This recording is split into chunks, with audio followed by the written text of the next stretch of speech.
97 WTN, hour number 2 starts right now, 7 minutes after. Thank you for being around with us. I have much more to say about some of the revelations coming out this morning regarding, well, it really confirms what we already knew to be true, but it's important that these confirmations happen, and it's important that we attempt at least to hold those responsible to account. People like James Comey, the former director of the FBI, people like John Brennan, people like James Clapper, and up the food chain as far as we can possibly take this thing. We'll continue that discussion coming up in just a moment on Super Talk 99.7 WTN. Perhaps our next guest might have a thought or two about that subject. He certainly has a thought or two about how government's being run in Washington, D.C., affecting all of us across the United States of America. And he has unveiled how certain things are being run at certain universities around our community. Plus, I bet you he has a thought or two about, I don't know, tunnels in Nashville and other things. He is Congressman Andy Ogles, and he joins us on the Murphy Show hotline to talk about these and other matters. Hello, Congressman. How are you?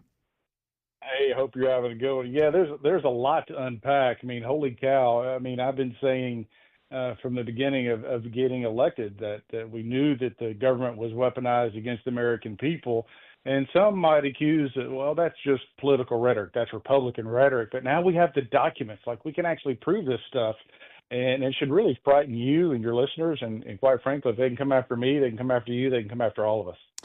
Well, it certainly is a frightening thing to contemplate, but hopefully with the disinfectant that is the sunshine on this story, we can get to the bottom of it. And it's one thing for you and I to sit around when we first met back in 21 and talk about these things, but now, thankfully, they're coming to the light of day, Andy. And I'm just excited that at very least, and I know some are, frustrated because they don't think people will be held to account. But at very least, if we shine the light on these types of things, perhaps we can ensure that something like this never happens again, that the deep state, the institutions of government are never turned against people like Donald Trump or, for that matter, people like you. Yeah, no, for sure. Again, it's one thing. Again, when you look at what the federal government, the Justice Department, what they did to President Trump. And we now know, going back all the way to Hillary Clinton, that there was a conspiracy, a little conspiracy in place. Hillary was aware of it. Obama was aware of it. And they let this conspiracy unfold to discredit President Trump. And we've seen how they've weaponized, the government's been weaponized against specific individuals.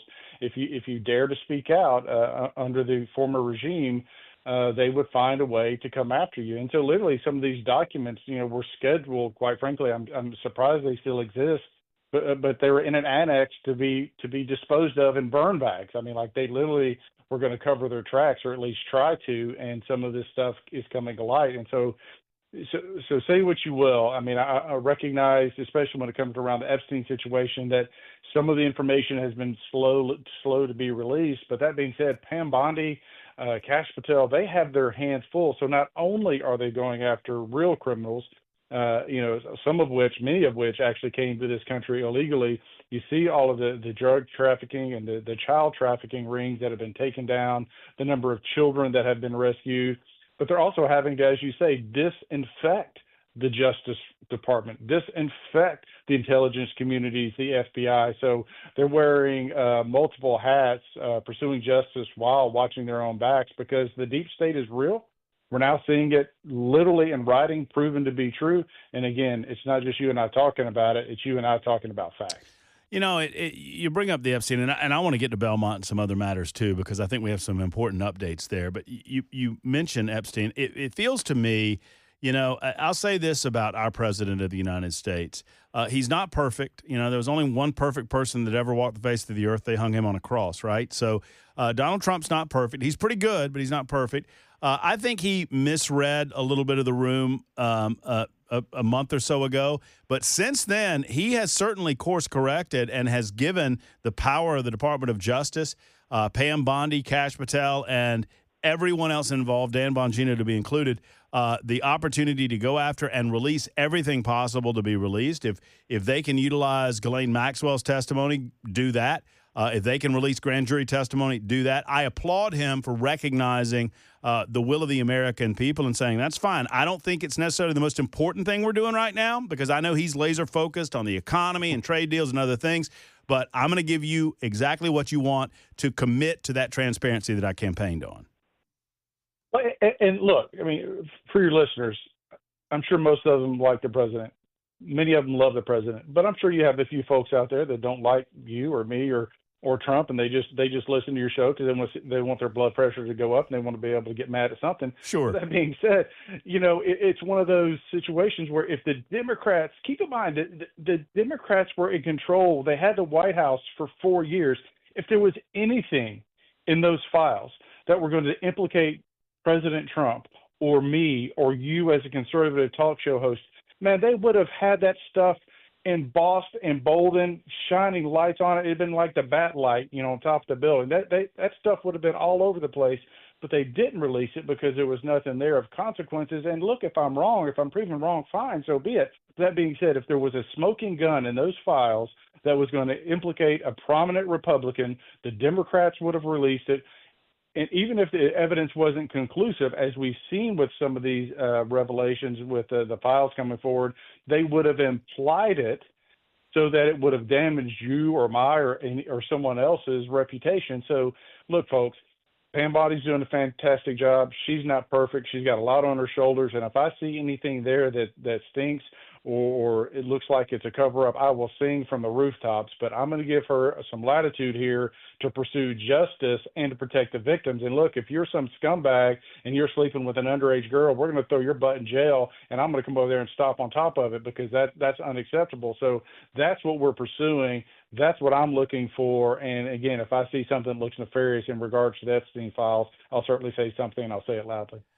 You have kind of shown us the light when it comes to Belmont. We talked last time about this Belmont story, and you mentioned, I don't want to put words in your mouth, Andy, but you said, look, you don't delight in this, but the people need to get the information. They need to know the information, and Belmont owes us an explanation as to whether or not they are abiding by the law, whether or not they are abiding by Donald Trump's executive order. And I think you've got new internal information that came out just this week regarding Belmont, documentation that represents certain guidelines as to what they are looking for in new hires. Talk to us about this. Well, so again, this is being driven by individuals, whistleblowers. We've actually put up a link to on the official website, my congressional page, not my election page, but my official page, where you can report, submit documents, because we've just had so much information. And so if you take a step back, we've seen where Harvard has gotten in trouble with the federal government because of some of their policies. Duke has just gotten in the last 2 or 3 days in trouble with the federal government. Belmont thumbed their nose at the president and the executive order and tried to say that they weren't doing any of the DEI stuff. We now know that they simply rebranded it and were giggling behind closed doors. But they literally, in their policies, there was a checklist requiring deans of the various departments to prioritize minority or quote unquote diverse, so someone who might be transgender or check other boxes, diverse candidates.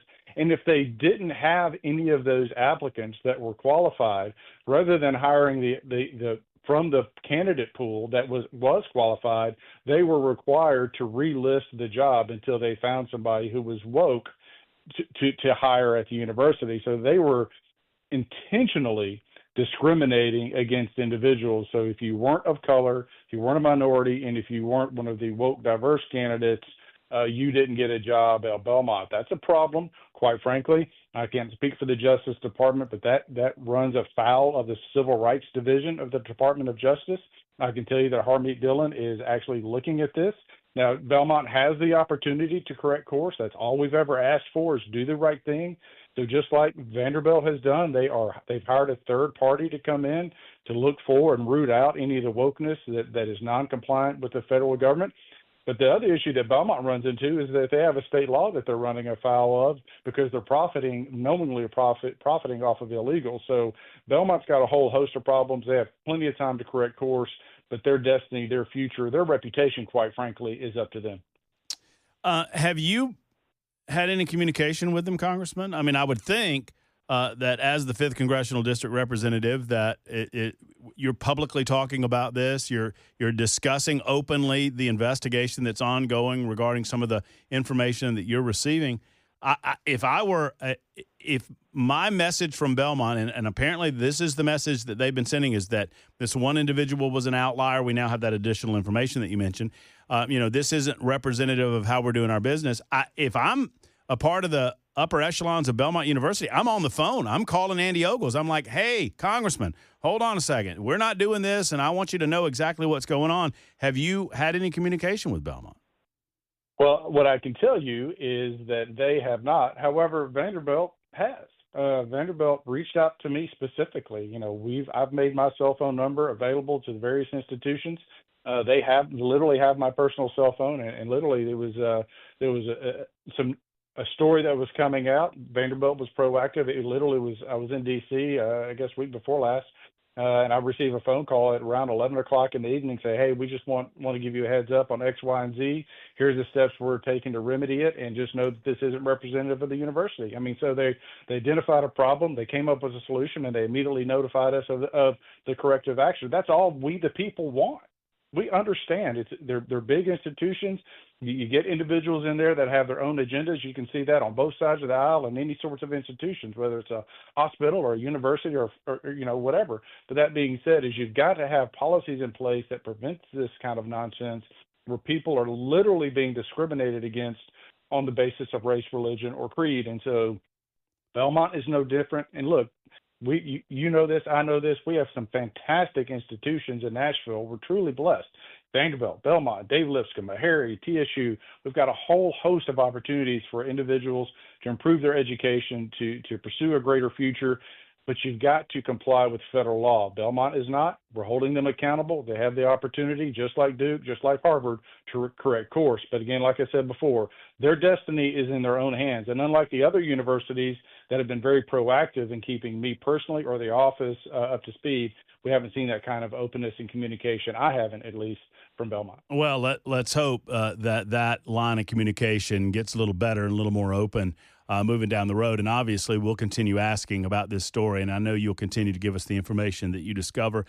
Before I let you go, Andy, curious your thoughts. I mean, the big exciting news, the state, sadly, the city government wasn't able to get up to the table and talk with the Boring Company, but Elon Musk's Boring Company coming to Nashville, they kind of proved the concept of these tunnels, these Tesla exclusive tunnels that can move people swiftly from one place to another out in Las Vegas. And now they're bringing one from B&A to downtown Music City. I'm pretty excited about this. It's futuristic. It feels kind of Jetson-y to me. Any thoughts from you? Yeah, I mean, so I think one of the things that the Boring Company or Elon's company has done is proof of concept in Las Vegas. So they've had 3 million plus passengers. Now the loop here in Nashville is going to be about 5 times longer. But that being said, there is going to be a job fair coming up in Nashville. I don't have the details of that, but there'll be opportunity for jobs. But this is an opportunity to try to reduce congestion. Elon is someone who I talk to on a pretty regular basis. He's an outside the box thinker, and keep in mind when they said he couldn't reuse a rocket, he couldn't get a rocket to land, and he proved them wrong. They said you couldn't build big tunnels underground through bedrock. He's proven them wrong, and so. I think when you look at outside the solutions, the Boring Company, but as you said, it's very futuristic. This idea that you have this loop underground that's going to connect people more seamlessly. Someone who uses the Nashville airport on a very regular basis, anything that reduces congestion is fantastic. And again, I look for, the future. And a lot of people, when Elon left the administration, there was this, again, the media wants to report that it's, much more dramatic than it is. Quite frankly, when you look at the innovations with SpaceX and you look at the innovations with the Boring Company, as much as I appreciate Doge and Elon working with the White House, I like him over here in the private sector because this is the guy who's trying to figure out how do we colonize the moon? How do we perhaps go to the bottom of the ocean? How do we have a colony on Mars? I want great thinkers like that in the private space where they can come up with these solutions. Yeah, I love it. And I love when the free market takes over and we allow the free market to do.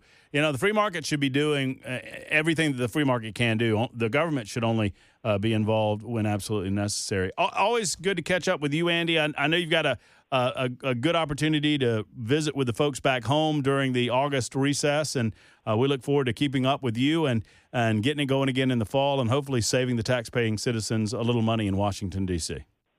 Well, stay tuned. We're going to fight for more rescissions package. When it comes to the next budget, we'll see another reconciliation, which only requires a simple majority in the Senate. So there's a lot more opportunity to save, cut, as we promised for the American people. And just know I'll be at the forefront of that as I work with the White House and visit the White House with the president. There he is, 5th Congressional District Representative Andy Ogles, joining us on the Murphy Show hotline for a few good minutes at 22 after the hour. When we return, Penny Schwinn.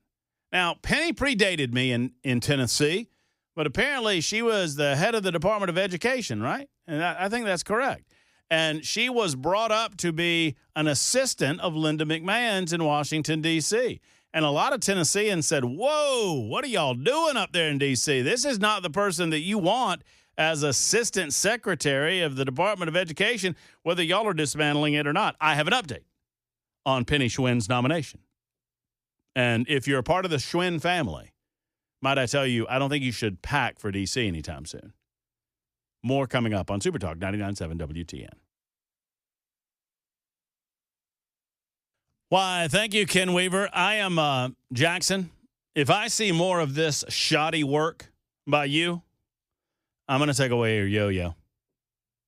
What'd I do? Well, I was looking at my, every day we have a lot of wonderful advertisers that we love talking about on the Matt Murphy Show. Did I misspell something? No. Hold on. I'll be the one to announce your shoddy work, sir, not you. And I'm looking at my sheet here. Jackson, part of his duties, he presents me a sheet on a daily basis. Would you care to know what the day of the week it says on my sheet here? Yeah, I messed that one up and didn't reprint it. You're like, the hell with it? Pretty much. And so, you know what he's hoping for, Ken? He's hoping Murphy gets in here and goes, hey, it's Wednesday. And happy Wednesday, I'm everybody. going to start mixing up the days. Hello, everybody. July 30th. Hey, what's going on?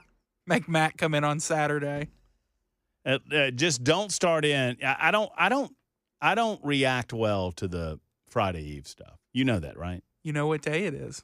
No. Brother Weaver, what day is it? Don't kill a puppy. Don't do it. All I do is cover the news, boys. Hey, Weaver. Can you let me down? Love Weaver to death. I just cover the news, boys. I love Weaver to death. He loves Journey, and I love him. That's what I know. We got a connection going on. And we got yo-yos too. If anybody wants a yo-yo, just let me know. I got plenty of them. I think that I got a hint for my riddle, Ken. Okay, all right, let's hear it. All right, so I think I told Dr. Mitchell one time that my favorite band was Pink Floyd. Yes, sir. And see, if I told him that, there's a little bit of a caveat because my favorite American band is REM. My favorite British band is Pink Floyd. I mean, but anyway, so I think this might have to do something with Pink Floyd because pick any color of the rainbow you like. Yeah. And listen here, Quicksilver. I have high hopes you will just have a cigar and celebrate your gifts. If you fail, you will have sorrow, go round and round, no gifts. Imagine that. I think we're dealing with a lot of Pink Floyd lyrics and song titles. And sounds like it. Have a cigar, I know, is one. I'm going to do a little research on this. So I think sounds like a special cigar. Yeah, it does. Every time I read it, I'm like, am I stoned? Which kind of goes along with Pink Floyd. Which is kind of like, poor Sid Barrett. Then they wrote "Shine On You, Crazy Diamond" for Sid Barrett. Yes, they did. Yeah, poor Sid Barrett. You know anything about Sid Barrett? Yeah. He took too much acid. Yeah. Did you ever hear the story when he came back into the studio? Yes. Yeah. Jackson, Sid Barrett just kind of lost his mind, and the rest of the band, they didn't really have the heart to tell him that he was out, so they just got a new lead singer and went about their merry way. And like Sid Barrett was just kind of off in La La Land, and like 4 years after they had moved on, he just comes back in the studio one day. He's talking to everybody. Just, hey, guys, what's going on? They didn't know who he was at first. Because he had gained so much weight, Yeah. I think? Yeah. Man. Yeah, I think David Gilmour is who they hired That's right. in his stead. Roger Waters and David Gilmour hooked up and got together and then started producing some of the greatest music Dude, I'm telling you. in history. Yeah, my favorite album is the one with Crazy Diamond. But now I can't remember the name of the album Which album is that? because it has Have a Cigar. Mm-hmm. That's not Wish You Were Here. Yeah, Wish You Were Here. It's got Wish You Were Here, Does it? which is a great song. Album with I love the I think it's Wish You Were Here where they're coming together, the two guys in the suits, and they're shaking Yes. hands and one of them's on fire. Yes. Great album cover. You don't get that anymore. Hey, it's time for the news. I blame Ken Weaver for being late with the news on Super Talk 99.7 WTN. I'm getting called a phony fan, a phony baloney fan, because I did not immediately confirm. Although I got it right eventually, I did not immediately confirm that Have a Cigar was on Wish You Were Here, and I'm getting called out by 1492. He says, "You call yourself a Pink Floyd fan? You can't instantly say which album Have a Cigar is on? You're dead to me." Wow. Man, that's serious. I thought it was a little terse. Okay. Well, I mean, I named it, and in my defense, I named it, and then I said that to 1492, and you know what he said? Yeah, but you had to ask for confirmation. Y'all are tough. I do like Pink Floyd, and I don't know if it's about Pink Floyd, the riddle, or not, but we'll figure it out. I do know this. I promised this story to you. Oh, before I get to this story, did y'all see the video of Pocahontas falling on the Senate floor? No. She tumped over. Is she okay? I mean, I guess she's going to be all right. It's like the battle up. What do you mean dumped? It's like, I mean, she dumped over. She leaned against a. Why am I like? It was like Pocahontas's last. It was like Custer's last stand. She just kind of. So she was leaning on something and just fell. She tried to lean on one of the desks, and I guess they're not and they're not mounted, and so she just kind of tumped over and I'm gonna look at that right now. fell on the ground. It's on my YouTube. It's on my Twitter feed. You go to the X Machine at Matt Murphy Show. Oh, I love Brother Mad Murphy's Twitter. Let me tell you, buzzed tweeting is drunk tweeting, y'all. Buzzed tweeting is drunk tweeting. I almost gave a dude my cell phone number the other night. No, dude, don't do that, Brother Murphy. Because he's like jaw jacking at me, and I'm like, call me anytime. And I gave him the. I said, call me anytime. I said 615-737-9986. I'd love to hear from you. Call me. And he's like, right now. And I started just to fire off my cell phone number. Say, yeah, call me right now. Let's talk. It's 10 o'clock at night. Let's go. That's like in the old Roy D. Mercer skits where they'd say, "Well, I'm here right now." And he'd say, "You gonna be there all day? How big a boy are you? You better pack a lunch." Penny Schwinn was in line to serve as second in command with the U.S. Department of Education. Penny Schwinn is known to many of you as a former head of education in the state of Tennessee. She is widely considered to be an absolute failure. Penny Schwinn has withdrawn from the nomination process, according to Education Secretary Linda McMahon. Instead, the former Tennessee Education Commissioner will be a, quote, paid consultant. Why?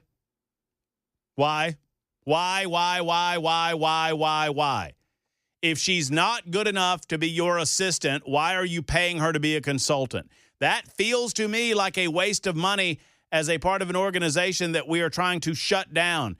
You're going to pay her to be a consultant? You know what that reminds me of? It reminds me of these management types in radio getting fired from their jobs and then getting rehired as consultants. And all consultants know how to do is walk into a room and poop in little piles, and then they walk out of the room and they tell you, your problem is you got poop in there. That's what they do. Consultants in every business, it's what they do. They walk into your operation and they say, you know what, you know what your trouble is that you got crap everywhere. And you're like, well, didn't you just put that crap everywhere? Well, yeah, but that's your trouble, and you might want to clean that up. So anyway, instead, Penny Schwinn inexplicably is going to be a paid consultant for the Department of Education. Linda McMahon said in a statement, "I'm grateful for Dr. Schwinn for her commitment to serving students, families, and educators across the nation. Penny is a brilliant education mind, and I look forward to continue working with her as my chief strategist to make education great again." I'll leave it to y'all to figure out whether or not Penny has the ability to do that, but most of y'all that were around when Penny was around, Y'all don't consider her to be a great mind. More thoughts on that coming up in a second. According to this article, considered a champion for improving reading outcomes and high-dosage tutoring, Schwinn was among President Donald Trump's early picks. Many perceived her as a more bipartisan choice than others joining the administration, but among Tennessee conservatives, many who felt she was too liberal, opposition to her nomination was strong. The head of the Education Department, McMahon, is striving to turn more authority over to the states. Unclear who will step in as the deputy in the deputy position. And then I go on down in the article about controversy and question over Schwinn's conservative qualifications. Have followed her for years, and I heard from a lot of you. I heard from a lot of you when this nomination happened, and you're like, this is not good. Well, you know who else believed that it wasn't good? Apparently Marsha Blackburn.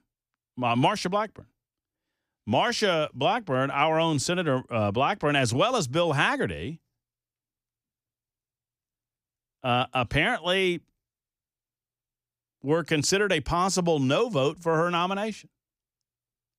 Blackburn's office acknowledged on background, according to Yahoo News, that the senator, quote, has been working tirelessly behind the scenes with the White House, Secretary Linda McMahon, and Majority Leader John Thune to block the confirmation of Penny Schwinn. Wow.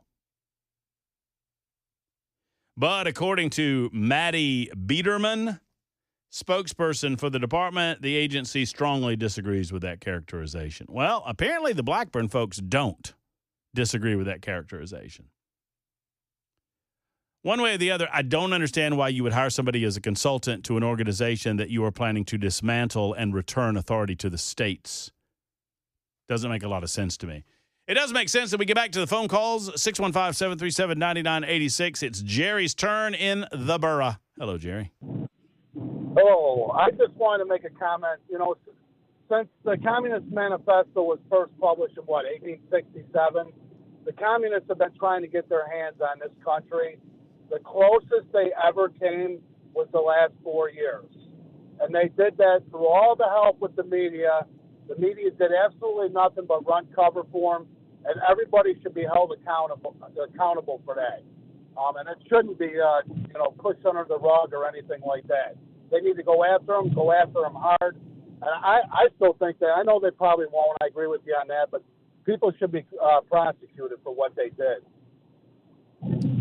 Well, prosecution's one thing, and conviction is another thing, but I think you should prosecute those responsible for this on the on the basic principles that we've espoused here today.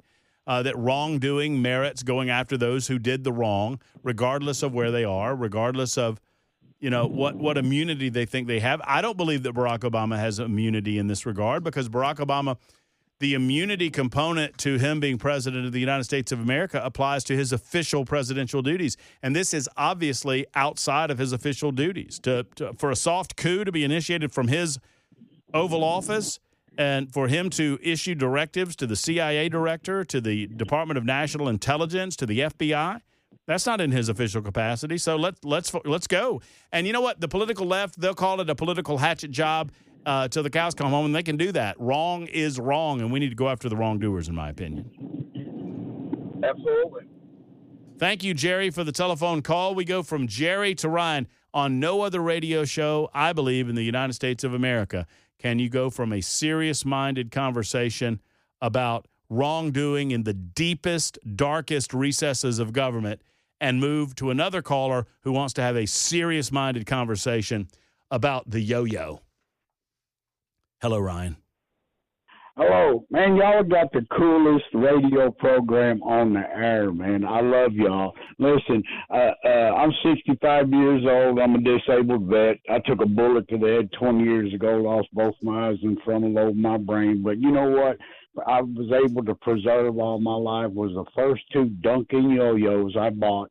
I bought the very first glow-in-the-dark one in 1968 in Woolworths on the south side of Chicago. Then in 69, they had the butterfly, and I bought them. I still have both of them. Of course, I can't see, but I still play with them. They still have the original strings on them. Can you still can you still operate them without sight? Yeah. I can do the walk the dog, and I can do the rock the baby, rock the baby in the cradle. And the one, I don't know, remember what you call it, but where you could throw it straight out into the air and let it, and it's almost like walk the dog, and then you jerk it, and then it comes back to you. It'll spin on its own straight out at the end of the string. And then when you jerk it, it rolls back up to you. And I love them things. And when I heard you say that if anybody wanted a yo-yo, call and ask you for it. And, man, I'd love to have one of the new ones. Mine are 1968 and 69 are still in good shape. I play with them from time to time, and I'd love to have one of the newer ones if you could spare one of them. Man, I'll give you anything you need, Ryan. I'll give you a yo-yo. I would Ryan, how's love to have a green one if you got it. Well, I got a green one. I got a green one. I was going to ask you which color you wanted. I was hesitating because you said you can't see, so I was like, well, should I ask him that? And that's all right. I got a green one. Sure. Man, I'd appreciate it. And listen, some people ain't got a sense of humor. My girlfriend wanted me to take her somewhere she's never been before, so I walked her into the kitchen, and she left. So I ain't got to listen to her snore no more. I'm good. How long ago did you lose your sight? It was 11th of July of 05. I'm just a naturally curious person, Ryan. I mean, have you noticed that your other senses have been heightened as a result of the lack of sight?